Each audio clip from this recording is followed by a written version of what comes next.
Olá, neste vídeo vou explicar as etapas para a realização de uma revisão sistemática. Este é um vídeo inicial que serve tanto para que você entenda melhor ao ler uma revisão sistemática, quanto para estimular a realização de uma. Eu sou Daniel Mendes e este é o canal Academia da Pesquisa. O objetivo deste vídeo é mostrar todas essas etapas de uma revisão sistemática, desde a busca na literatura, a escrita do protocolo, a extração dos dados, a avaliação da qualidade dos artigos, até o sumário dos dados. O primeiro ponto é sobre por que fazer uma revisão sistemática. Atualmente há uma explosão de estudos científicos sobre vários temas e há a necessidade de você entender tudo que está sendo escrito, de avaliar a literatura de maneira crítica. Via de regra, os autores pensam em fazer uma revisão sistemática por três motivos. Ou num contexto de uma tese de doutorado ou uma dissertação de mestrado, na qual a revisão sistemática ou é a principal parte deste trabalho, dessa tese, ou faz parte da introdução, faz parte do contexto de todo o trabalho científico, de toda a tese. Ou a revisão sistemática é feita por instituições reguladoras. Isso não é muito comum no Brasil, é mais comum fora do Brasil, em que instituições governamentais ou outras procuram fazer revisões sistemáticas de modo a definir a melhor evidência para determinada pergunta científica. E talvez o motivo mais comum seja por curiosidade científica, curiosidade dos autores, de modo a aumentar a autoridade dos autores entre seus pares e divulgação de conhecimento. Ao formular uma questão da pesquisa para uma revisão sistemática, sempre faça uma questão fechada, específica sobre um tópico. Evite questões muito abertas e pouco objetivas. Então, o objetivo de uma revisão sistemática ou é analisar os efeitos de uma intervenção, ou a acurácia de testes diagnósticos, ou analisar fatores prognósticos de determinada condição de saúde. Então as revisões sistemáticas sempre caem em um desses três objetivos. E para formular a questão da pesquisa, já é a conhecida estratégia PICO, ou estrutura PICO. P de população, I de qual será o grupo de intervenção, o tipo de intervenção a ser feita, qual será o grupo que vai ser comparado ou comparador, e os resultados ou os desfechos esperados, o O de Outcomes. Quem são os envolvidos em uma revisão sistemática? Pelo menos 2 autores. Há a necessidade de ser pelo menos 2 autores para reduzir o risco de viés na seleção e na análise da qualidade dos artigos. Sempre é importante haver pessoas familiarizadas com a condição clínica que será estudada e pessoas familiarizadas com o método científico, com o método estatístico da revisão sistemática em si. Um passo importante também é a escrita do protocolo da revisão, com a descrição de todos os estágios da revisão sistemática. O protocolo deve ser registrado em uma base de dados de protocolos. A principal é chamada Próspero. Então aqui embaixo do vídeo há o link para essa base de dados. O registro na Próspero é gratuito e existem algumas regras para se registrar numa revisão sistemática na Próspero. E o guideline, as orientações que regem as revisões sistemáticas são as orientações Prisma. Também há as referências para o guideline Prisma aqui embaixo do vídeo. O que deve conter o protocolo da revisão sistemática a ser incluído na base no Próspero? Devem conter informações administrativas, o título da revisão, os autores, a instituição, uma breve descrição do contexto, da justificativa, do porquê ser feita tal revisão e do tema, os objetivos que são baseados na estrutura da questão da pesquisa na estratégia PICO, o método, como será feita essa revisão, os critérios de inclusão de estudo, como será feita a busca, a coleta de dados e como será feita a análise da qualidade dos estudos e um cronograma com todas as etapas. Então, dessa maneira, é possível fazer o registro do seu protocolo na base Próspero, e isso é muito importante, porque evita-se dessa maneira duplicação das revisões sistemáticas. Imagine se você vai estudar um tema que já está sendo estudado por outros autores, ou que você começou a estudar o seu tema e outros autores querem estudar semelhante. Isso é evitado ao registrar o protocolo, porque isso aumenta a transparência da sua revisão. O próximo passo é descrever como será feita a busca na literatura dos estudos a serem incluídos na revisão e a descrição das bases a serem pesquisadas. E quais são as principais bases de dados para pesquisa? A principal é a Medline, uma base de dados que está contida no motor de busca da PubMed. Há um outro vídeo aqui no canal explicando sobre todas essas bases. E outra base muito importante é a PubMed Central, ou PMC, também feita a pesquisa pela PubMed. Então essas são as principais fontes de literatura médica. A Embase é uma base de dados de acesso pago da editora Elsevier. Ela é complementar à Medline, principalmente nos tópicos de farmacologia e de medicamentos. É importante que os autores pesquisem na base da Cochrane, que é o principal repositório de revisões sistemáticas. Existem outras bases específicas, tanto para a enfermagem quanto para a fisioterapia, e as principais bases de dados brasileiras são a Cielo, que mostra periódicos selecionados em saúde, e a Lilacs, a literatura latino-americana e do Caribe. A Cielo mostra revistas tanto em português, em espanhol quanto em inglês, com algum grau de seleção melhor do que a Lilacs. A Lilacs é uma base de dados maior, porém os periódicos da Cielo são melhor selecionados.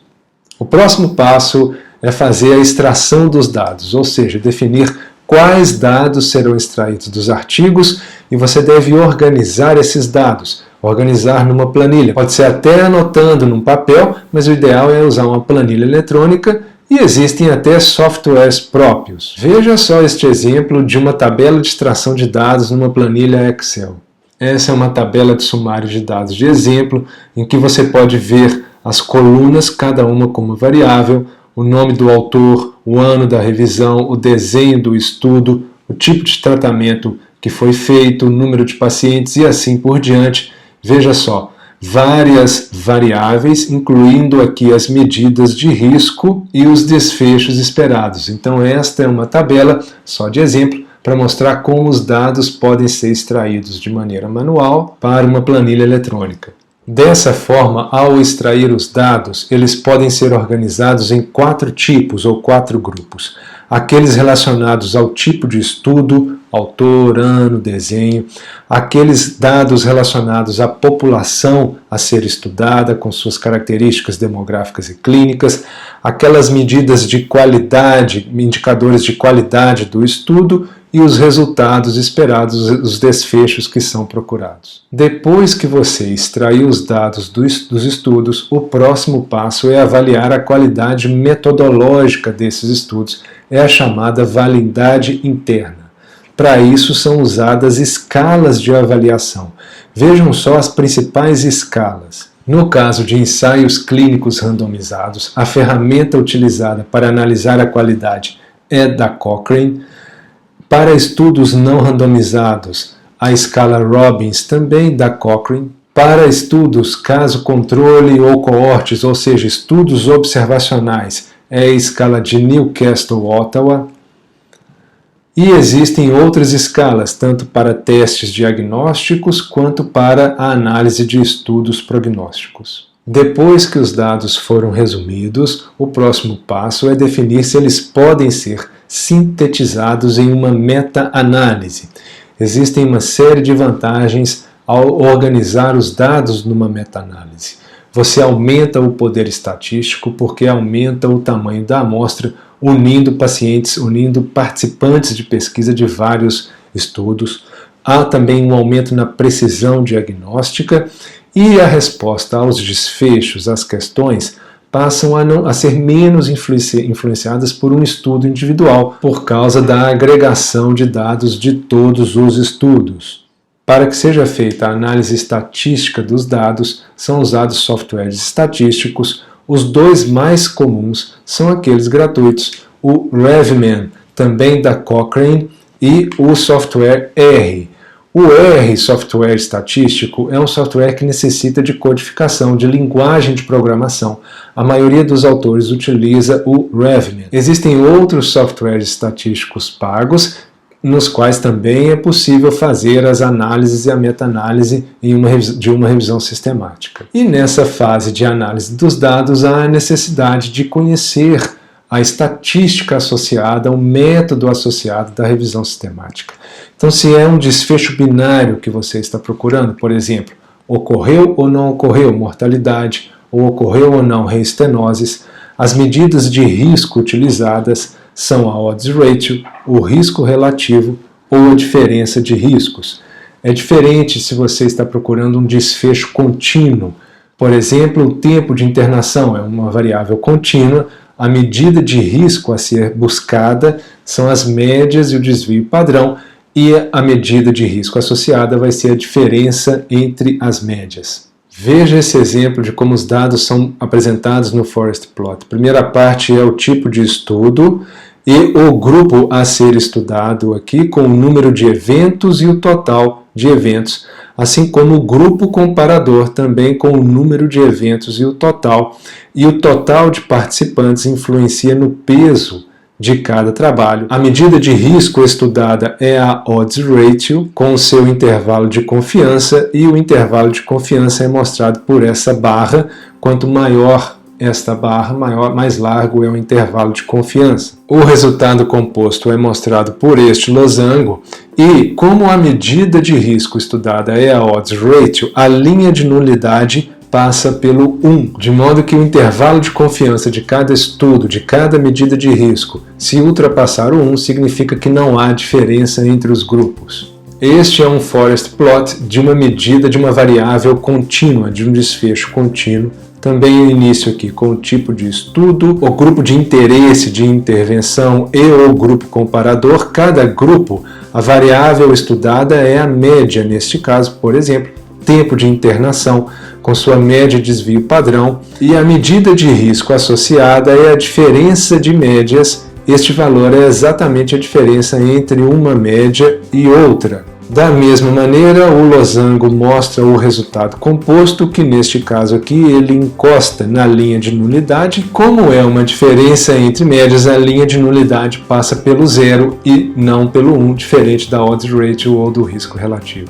Depois que os autores extraíram os dados, analisaram a qualidade dos dados dos artigos, organizaram os dados numa meta-análise, o próximo passo é fazer o sumário desses dados através de uma tabela organizada pelos desfechos, pelos outcomes.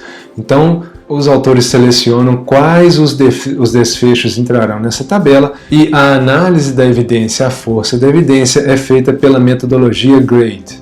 Veja só neste exemplo de uma tabela organizada pelos desfechos, o título da revisão sistemática, a população e o contexto a ser estudado, o tipo de intervenção e a comparação, e aqui sim os resultados ou desfechos a serem estudados.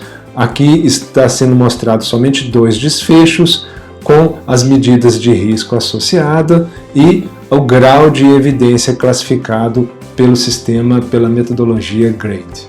Assim, ao se organizar uma tabela de sumário de dados, para cada desfecho, normalmente são colocados o número de participantes, a medida de risco, a medida do risco estudado, a classificação da evidência pela metodologia GRADE, comentários e as explicações.